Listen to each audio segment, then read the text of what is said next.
If your gas oven won't turn off, here are the 3 most probable causes. The oven control board has relays that send voltage to the circuits that control the bake and broil burners.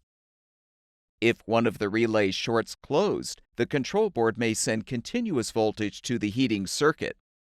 If the oven continues to heat after it is turned off, the control board is likely damaged and should be replaced.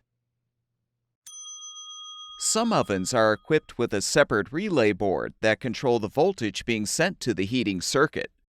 If one or more of the relays on the board fail, the board might send continuous voltage to the circuit. You can replace the relay board with a new one to solve the problem. The temperature sensor monitors the temperature inside the oven and cycles the heat on when the temperature drops too low. A defective sensor may indicate the temperature is always too low, causing the oven to continuously heat.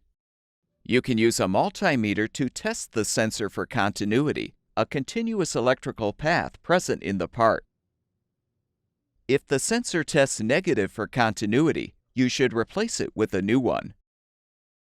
All of the parts shown in this video are available on our website.